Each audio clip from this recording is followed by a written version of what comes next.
Saya memberikan judul 2 minggu yang lalu, kendala. Jadi sisi negatif. Bagaimana kita memiliki persekutuan yang sejati. Persekutuan yang terkecil tentunya rumah tangga kita sendiri. Keluarga yang fisikal. Dan tentu terus kita bisa perluas menjadi keluarga ilahi, keluarga Allah atau gereja. Atau bahkan yang di tengah-tengah seperti life group, small group, pelayanan dan sebagainya saudara ya. Nah, kita membahas satu hal 2 minggu yang lalu, salah satu dari kendala persekutuan yang sejati adalah expectation, faktor expectation. Saya tidak akan ulang terlalu banyak, tapi bagi saudara yang tidak hadir 2 minggu yang lalu, tidak mengikuti, saya mau ulang beberapa menit supaya saudara bisa mengikuti. Dan juga bagi saudara yang sudah mengikuti, saya tahu materi yang saya bagikan cukup berat ya, cukup heavy untuk diterima. Jadi kalau saya ulang sedikit, saya harap saudara bisa mengerti lebih lagi. Nah, saya mulai dengan setiap kita yang masuk ke dalam pernikahan, kita membawa yang namanya the dreams, the desires, impi-impian, harapan dan kerinduan. Itu banyak yang tidak salah saudara ya. Itu sesuatu yang mungkin Tuhan berikan kepada kita, genuine aja. Istri mau dikasihi, mempunyai impian untuk dikasihi dengan suaminya, wajar. Suami rindu untuk direspek oleh suaminya. That's wajar saudara ya, bukan sesuatu yang tidak baik. Tapi apa yang menjadi impi-impian kita ini tidak tahu kapan, tidak tahu bagaimana ceritanya, tapi mulai dipindahkan ke yang namanya ekspektasi. Saya tadinya mimpi mempunyai pasangan yang melayani saya, memberi saya makan, saya pulang kerja, tapi gak tahu bagaimana dan gak tahu kapan. Saya menjadi expect istri saya akan melayani saya. Sediakan makanan yang hangat, yang panas. Sama seperti mama saya melakukannya ya, dan sebagainya. Bagaimana kita menghandle money, bagaimana kita menghandle konflik. Siapa yang akan melakukan chores di rumah saya, dan sebagainya, dan sebagainya. Mungkin terjadinya setelah honeymoon. Mungkin terjadinya beberapa bulan kemudian setelah wedding. Atau mungkin pada hari yang sama, di hari perkawinan. Saudara masuk dengan kerinduan, saudara keluar ruangan dengan ekspektasi. After all, you are my husband. Kan kau sekarang udah jadi istriku. So I expect you untuk melayani saya. I expect you to provide financial dan sebagainya ya. Jadi nggak tahu bagaimana ceritanya, nggak tahu bagaimana terjadinya dan kapan terjadinya, perlahan-lahan atau lambat, tanpa sadar atau sadar kita memindahkan yang dari faktor kerinduan ini menjadi ekspektasi. Tapi saya mau beritahu, begitu hal itu terjadi, maka dinamika atmosfer dalam persekutuan itu, dalam hal ini pernikahan saudara, akan instantly berubah. Instantly berubah. Semuanya ya. Nah, itu yang baru saya bagikan 2 minggu yang lalu.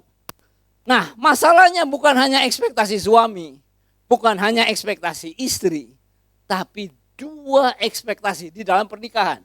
Kalau dalam persekutuan keluarga Allah, bayangkan ada ratusan ekspektasi ketika bersatu ya ininya. Dan ketika ekspektasi-ekspektasi itu yang dasarnya adalah selfish, my expectation. Suami berkata, ekspektasi saya. Istri berkata, ekspektasi saya. Beradu, bertabrakan, maka bisa terjadi minimal 4 hal. 4 hal. Yang pertama, pasangannya akan berkata, saya cabut. Saudara nanti bisa lihat lagi ya, 2 minggu yang lalu. Atau bisa yang pasangan, karena pasangan biasanya yang satu lebih kuat, lebih dominan, yang satu enggak. Yang dominan akan berkata, no, you have to follow me. Rinduan Anda itu enggak betul, yang benar ini saya. This is how you cook the rice. This is how we handle conflict. This is how we spend the money. This is how we spend the calendar, annual dan sebagainya. Tentu pasangannya nggak tahu karena demi untuk kasihnya atau duty-nya, atau karena takut. Oke, jangan marah-marah lagi, jangan banting-banting lagi, jangan teriak-teriak lagi. Oke. Dan conform. Yang keempat, yang paling mendingan, kompromi. Oke. As long as you do your part, I do my part. Selama engkau melakukan bagian-bagianku, oke. Tapi hubungan itu semua hanya berdasarkan kontrak. Yang kompromi yang satu lagi, yang saya tidak berikan 2 minggu yang lalu, salah satu tandanya adalah begini. Orang-orang yang di sini, kemungkinan organisasinya atau itu pernikahan, atau itu persekutuan, atau itu pelayanan, atau itu gereja, mereka bisa setia. Mereka bisa komitmen sampai akhir. Tapi setia dan komitmennya itu hanya kepada organisasinya aja. I am concerned about my marriage. Bagaimana dengan anak-anak kita? Bagaimana dengan pelayanan kita? Saya setianya kepada gerejanya. Nah, ada bahayanya. Artinya begini, saya setia kepada perkawinan saya, tapi it can be anybody yang menggantikan di sini. Bisa siapa saja. Kalau itu gereja, saya setia kepada gereja, orangnya sih masa bodoh, mau gonta-ganti nggak apa-apa. Pelayanan juga nggak apa-apa. Saya setianya kepada organisasinya aja. Ininya. Yang lebih bahaya lagi, saya bisa setia kepada agama saya. Tuhannya sih yang mana aja. Yesusnya saya bisa ciptain diri sendiri gitu. Mau Yesus yang Alkitabiah atau Yesus yang jini. Yang artinya melakukan semua ekspektasi saya. Kalau Tuhan melakukan ekspektasi saya, then that's my God. Saya sudah lakukan bagian saya sudah melayani, saya sudah memberi. Kalau Tuhan tidak melakukan bagianku, kontraknya finish. Saya setia menjadi Kristen, saya setia dalam gereja, Tuhannya saya ganti dengan Tuhan yang saya mau. Ini. That can be worse seperti itu ya.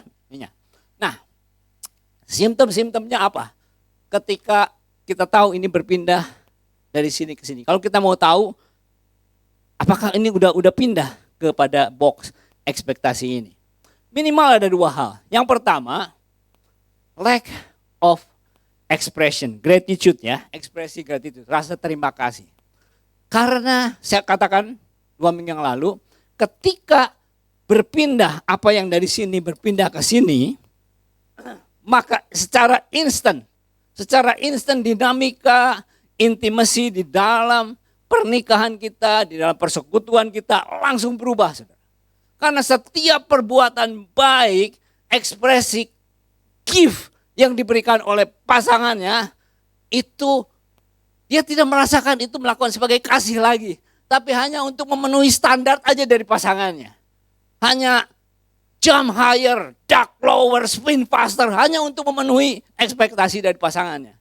Dan untuk pasangan yang menerimanya, itu I'm not gonna throw a party just because you meeting my expectation. You only meeting the bar, congratulations gitu ya ininya. Karena itu ekspresi gratitude-nya juga gak banyak. Gak merasa gitu. Ketika istri melayani lagi, that's my expectation. Aku gak perlu mengucapkan terima kasih lagi. Karena that's my expectation. Kalau kamu temanin saya, antarin saya kerja, jemput saya kerja, antarin ke shopping, that's my expectation. That's what the husband for. Udah 30 tahun kan ini, begini semua. You lose the expression of gratitude. That's how you know saudara udah memindahkan ke ekspektasi ini. Yang kedua, a lack of act of service. Artinya, that's your job. Aku expect kau melakukan bagianku, aku bagianku. Jadi, udah nggak ada saling tolong menolong. Kalau melihat sesuatu di rumah, contohnya hal-hal yang simple, itu bagian istri saya. I expect her to do. Juga suami juga seperti begitu. Kalau lihat laba-laba, itu bagian suamiku. I expect him to do ini. Tadi udah dapat tip dari teman sebelum kebaktian, saudara. Dikasih ilustrasi khotbah. So, saudara bisa bayangkan itu semua. Terutama dalam keluarga Allah. Pada mulanya welcome sekali. Oh, you don't have to do that. Wah, so helpful ya gini. Tanpa sadar, nggak tahu kapan, bagaimana pindah ke ekspektasi. Begitu ada yang kurang, medianya nggak benar. Siapa nih? logistiknya nggak benar. Siapa hospitality? Siapa yang ini? Siapa ini? Langsung berubah. Dan kita tahu bahwa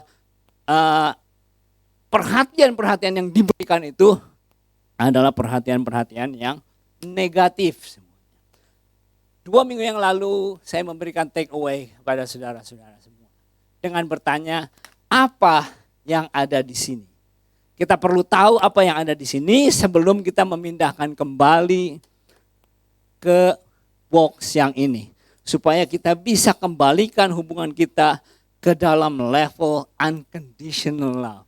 Setiap ekspresi yang diberikan oleh pasangan kita atau orang lain di dalam gereja, kita bisa menerimanya sebagai a gift yang diterima dengan gratitude, saudara. Ya, ininya. Oke, that's 2 minggu yang lalu saya memberikan take away. What does your spouse owe you? Jawaban itu akan menunjukkan apa yang ada di box ini. Apa? Karena hubungan begitu dasar hubungan saudara adalah ekspektasi, maka hubungan saudara itu didasarkan hubungan kontrak. I owe you, you owe me. Dan setiap kali you pay what you owe, I'm not gonna throw a party just because you pay your debt, ya, bayar hutang. Kita tidak akan merasa gratitude ketika orang bayar hutang kepada kita. Nah, saudara mungkin berkata dalam hati, Pak, aduh, I don't know. Kalau saya harus mengosongkan kotak ekspektasi ini. I don't know kalau itu akan bisa menjadi sehat bagi pernikahan saya. Saya mengerti ya saudara. Kalau saudara merasa ragu-ragu. Bapak sih nggak tahu ya. Nggak tahu suami saya. Suami saya itu kalau dikasih kebebasan dikit aja. Waduh, dia udah lupa daratan. Dia kalau udah pergi mancing, waduh udah nggak tahu waktu. Istri saya kalau dikasih shopping sama teman, waduh udah nggak tahu berapa bag yang dia bawa nih. Ininya. Suami saya, aduh Pak, istri saya juga ya kalau seandainya diberi kebebasan, saya nggak tahu. Ini saya lakukan ini Pak. Ini untuk kebaikan rumah tangga kita nih. Ini untuk kebaikan kita bersama. Supaya semuanya berjalan dengan baik. Kalau saya kontrol semuanya dengan ekspektasi saya. Tapi saudara tahu kan hubungan apa yang didasari dengan kontrol ekspektasi seperti ini. Dalam rumah tangga. Kalau saudara praktekkan hal ini, saudara praktekkan semua saya tahu. Ini namanya hubungan apa? Ketika saudara kontrol orang lain dengan ekspektasi saudara. Apa namanya? Parenting. Itu bukan dasar pernikahan, saudara. Pernikahan yang sejati yang Tuhan mau kerukunan adalah berdasarkan saling mengasihi unconditional love yang bisa diekspresikan dengan bebas dan orang yang menerimanya juga penuh dengan gratitude. Tapi selama kita kontrol, dan itu bukan persekutuan yang sejati lagi. Saudara mungkin berkata, but it works for me. That's fine. Gak apa-apa. Ini ya, kalau berkata Tuhan ini. Tapi saya mau katakan, saudara bisa merasa, udahlah, daripada saya ambil resiko, karena begini. Apa yang saya bagikan bukan formula. Saya gak bisa garanti, kalau saudara lakukan, saya drop ya ekspektasinya. Semuanya akan berjalan dengan mulus. Minggu depan kami akan honeymoon. Enggak ada jaminan saudara, enggak akan ada jaminan. Tapi saya mau katakan, kalau saudara tidak lepaskan ini, saudara tidak ada memberi kesempatan kepada Tuhan sama sekali untuk memberi ruangan untuk bekerja. Di mana unconditional love itu bisa diekspresikan dengan bebas dan diterima dengan full of gratitude. Memang 50-50, I don't know gitu ya. Bisa bekerja, bisa enggak. Tapi selama kita mendasari hubungan kita dengan ekspektasi, it's always kontrak. Di dalam berbagai hal tentu ada kontrak itu bagus ya. Dalam pekerjaan tentu bos akan expect dengan pegawainya, pegawai akan expect dengan bosnya. Tapi kalau seandainya rumah tangga itu semuanya hanya ekspektasi, dan gak ada ruangan untuk Allah bekerja dalam persekutuan sejati. Nah, kalau begitu Pak, bagaimana? Apa yang harus diisi di dalam box yang ekspektasi ini? Nah, yang pertama, sebelumnya saya memberikan satu take away dulu ya, untuk drop ekspektasi ini. Ada 2 pertanyaan yang saya berikan. Bagi saudara-saudara yang berkata, I don't know kalau saya bisa drop nih ekspektasi ini. Saudara mulai bertanya 2 hal ini. Kalau sampai saya drop ekspektasi kepada pasangan saya khawatir dan saya takut.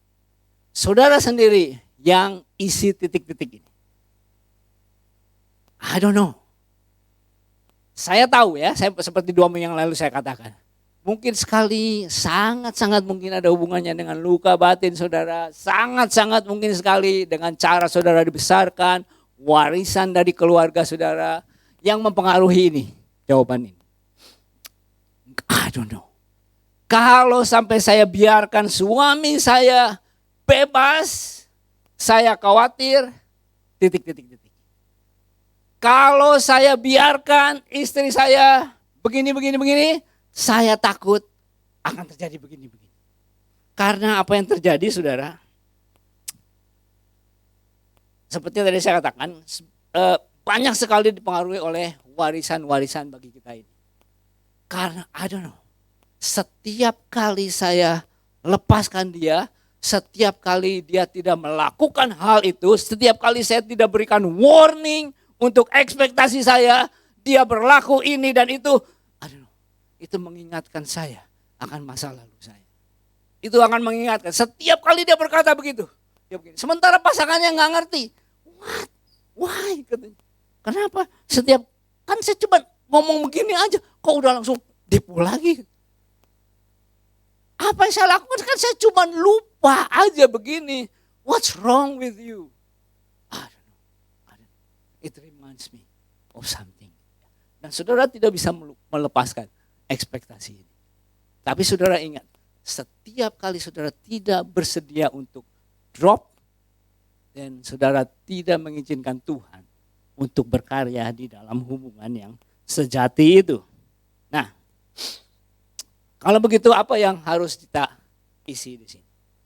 Nah, apa yang harus kita isi di sini hanya berlaku kalau kita ini orang Kristen yang sungguh-sungguh percaya kepada otoritas firman Tuhan. Kalau saudara atau pasangan saudara bukan orang Kristen dan tidak mau turut kepada otoritas firman Tuhan, the best you can do is tadi, leave, conquer, confirm atau compromise saja. That's the best you can do. Tapi yang saya mau berikan ini adalah apa yang dari Tuhan, dan tentunya kita harus mengakui otoritas dari firman Tuhan. Ya, ininya. Karena itu kita akan mengambil dari perintah dari Tuhan Yesus sendiri. Nah, Tuhan Yesus berkata begini.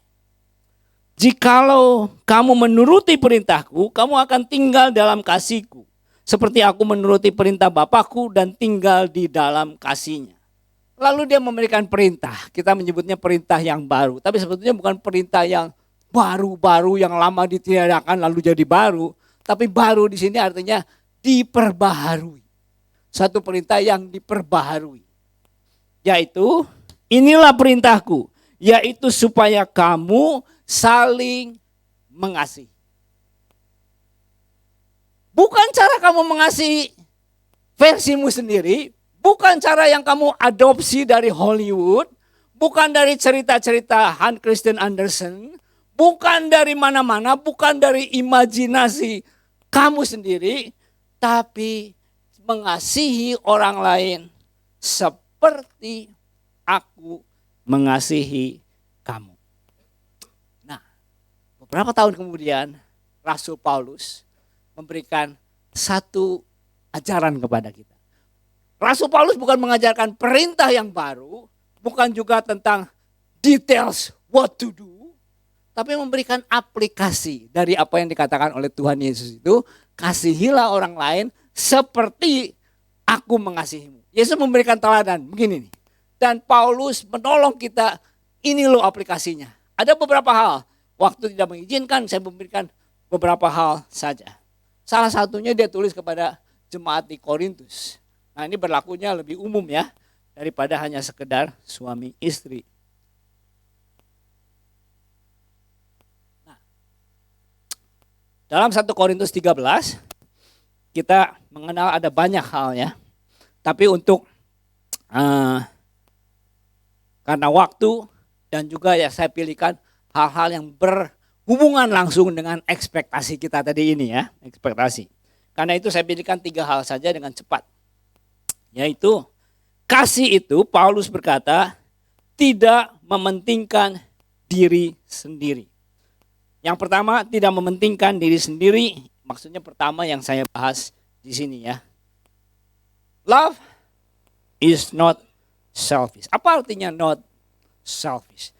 Secara sederhana itu artinya menempatkan pasangan kita punya desire, mimpi atau orang lain di atas atau seolah-olah lebih tinggi dari punya kita. Bukan artinya pasangan kita lebih tinggi dari kita, lebih dominan, orang lain lebih penting, lebih kudus dan sebagainya. Bukan, seolah-olah mereka lebih penting. Why? Because that's what God did for you. Dia merendahkan dirinya, yang Allah itu merendahkan dirinya, mati untuk kita. Apakah Allah lebih rendah dari kita? No, tapi dia memperlakukan kita seolah-olah kita lebih berharga. Kasihilah sesamamu like what I did. Itu kan ya ininya. Jadi yang pertama, love is not selfish. Kita menghargai impian kita. Kembali, apakah saya ini jadi orang yang gak boleh punya ekspektasi, gak punya boleh impian? Bukan. You can share impian, tapi jangan menuntut pasangan saudara dengan ekspektasi saudara. Impian-impian ini boleh di-share, bagus untuk di-share. Bukan berarti kita menjadi orang, I don't know nothing, I don't want anything, saya gak punya apa-apa. No, that's not healthy. You don't want to be somebody yang kayak begitu. Dan saudara juga gak mau menikah seperti orang seperti begitu. Pengong gitu ya ininya. No, you don't want it. Saudara boleh sih, tapi dreams itu sebabnya kalau saudara bisa share satu dengan yang lain, that's very good. Dan menempatkan pasangan saudara lebih tinggi dari saudara ini. Nomor 1 ini saudara ya, not selfish ini.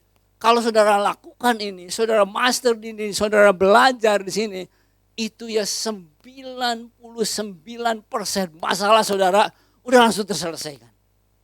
Bukan hanya di pernikahan, bahkan di keluarga Allah sekalipun. 99%.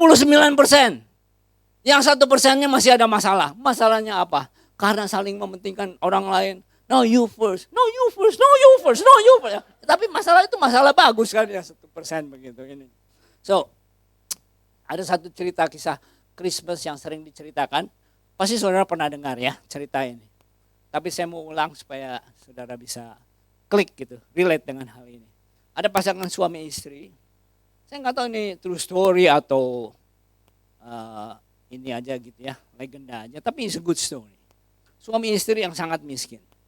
Di puluhan tahun yang silam, masa ekonomi sangat sulit. Gaji pendapatan mereka itu adalah cuma $30 seminggu. Karena masa sulit, dipotong gajinya cuma $20 satu minggu. Hari Christmas tiba. Sang istri melihat apa yang menjadi kerinduan oleh suami.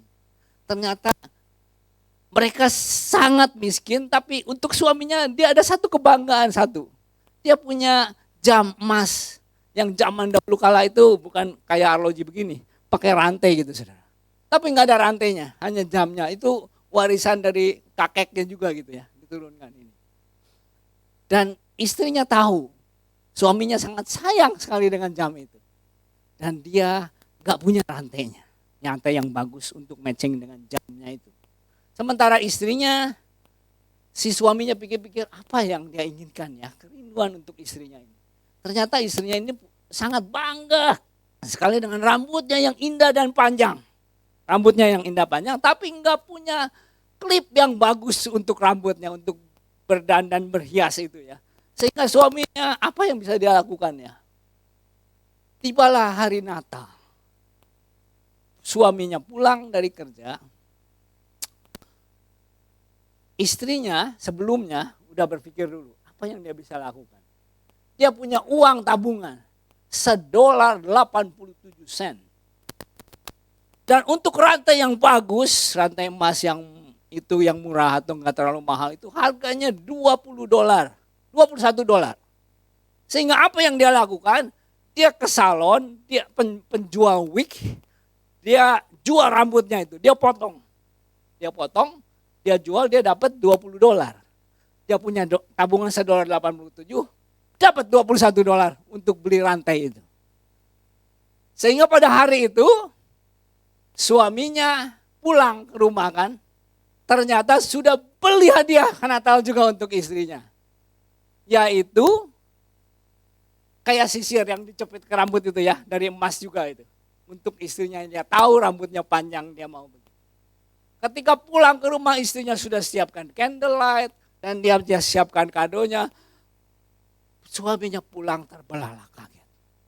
Karena rambutnya sudah, ini sementara hadiahnya kan untuk rambut yang panjang ini.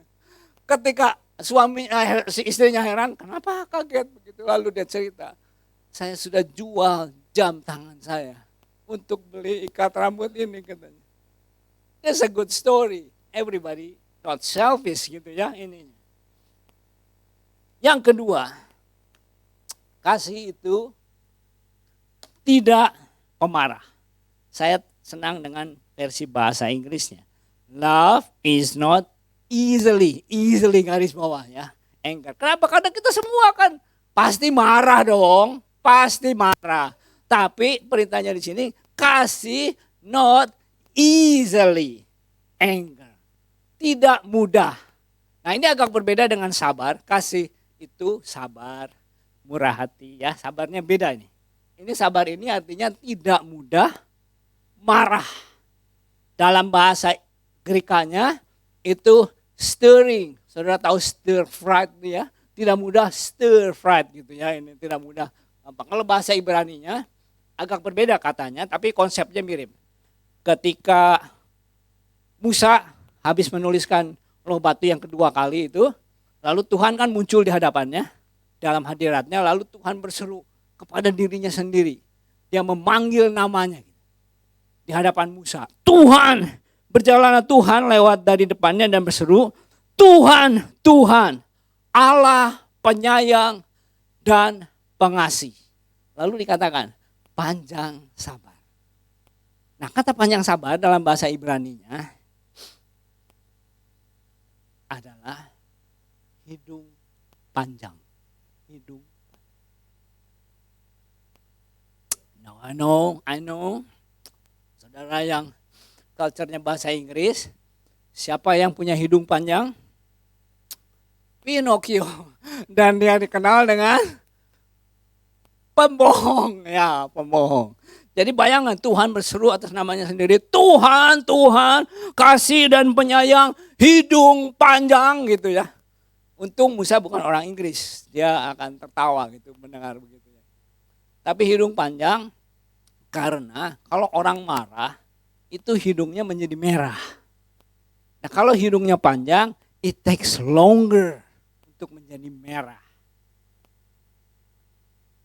So, that's Tuhan berkata kasih itu.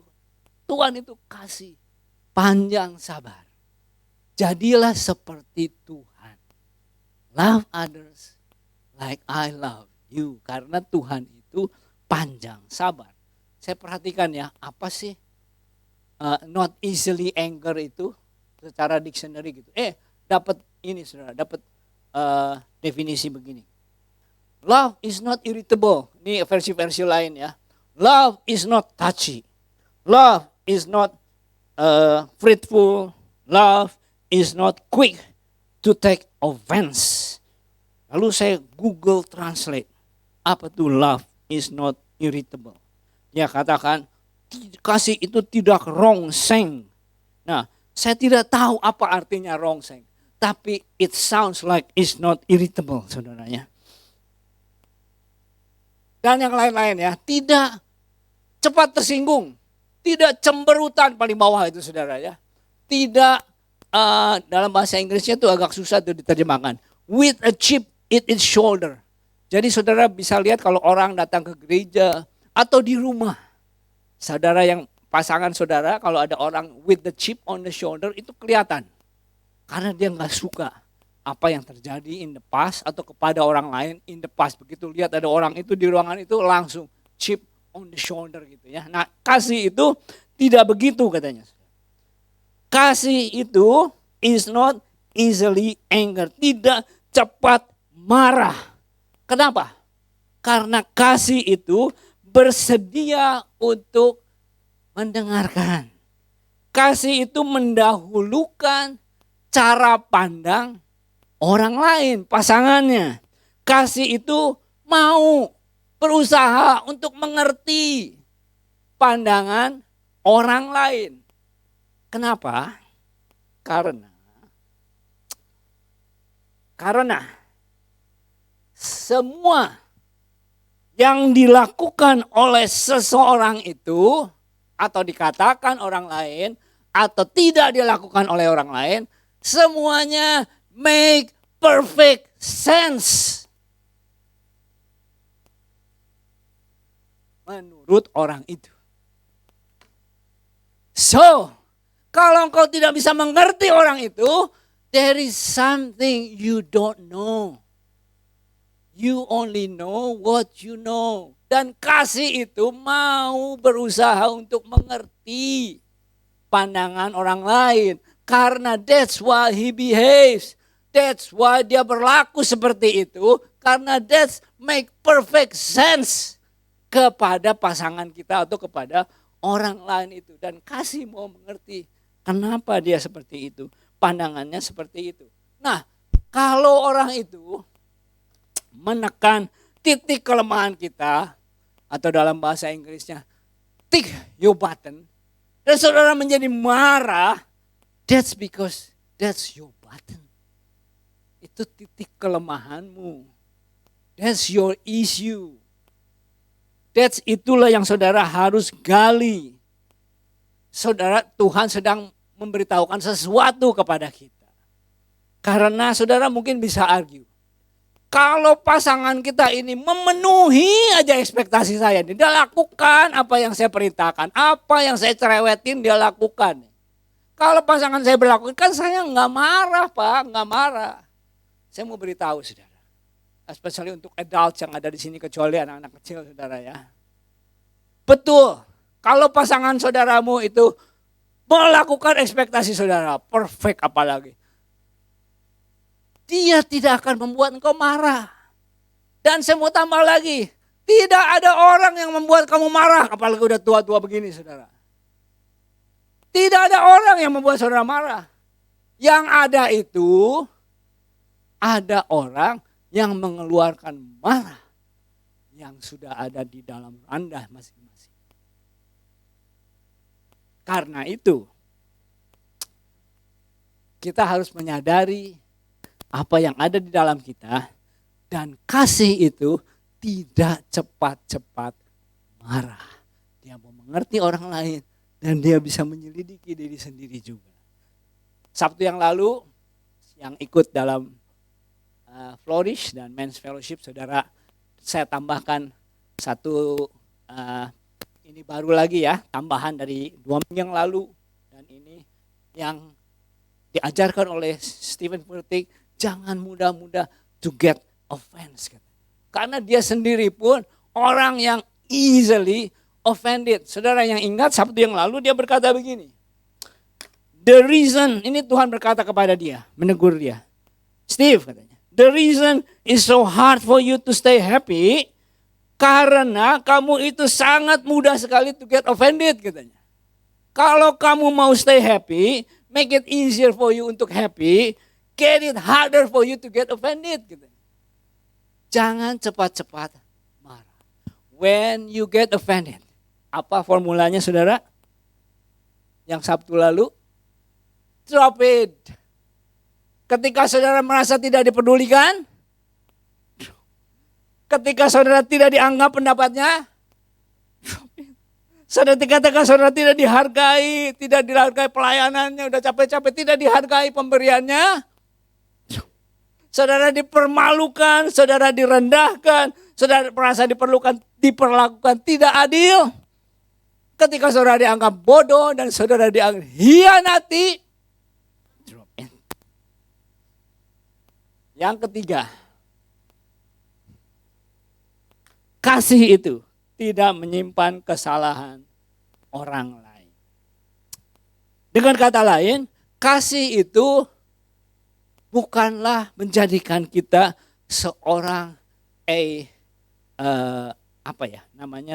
yang suka ngumpulin file-file gitu. File tracker ya. File holder gitu. Kesalahan orang lain. Record keepers. Yang menariknya itu begini saudara. Ini fenomena yang menarik nih. Orang yang suka menyimpan kesalahan orang lain, record keepers, itu agak jarang menyimpan rekod kesalahannya sendiri. Ini fenomena mujizat yang terjadi di tempat ini. Semakin dia banyak filenya kesalahan orang lain, semakin dianya enggak banyak. Itu mengherankan saudara ya. Ininya. Jadi ketika pasangannya bersalah, langsung dia lihat. Oh, you did it again. 30 Oktober tahun 93. There you go. You said it, atau you forgot ini, atau apa dan sebagainya gitu ya ini. Dan orang ini hebat saudara. Kenapa? Karena saya salah satu masuk kategori ini nih saudara. Dan istri saya ini ada satu line yang sering dia katakan begini. Kamu mah gak pernah salah katanya. Gitu. Dan you know what? Apa yang ada dalam pikiran saya? There you go. Dalam masa pandemik ini, kamu udah yang keempat kali mengatakan itu. Udah, nggak pernah ada menangnya nih saudara. Semua jadi rekod ini. Ya. Now,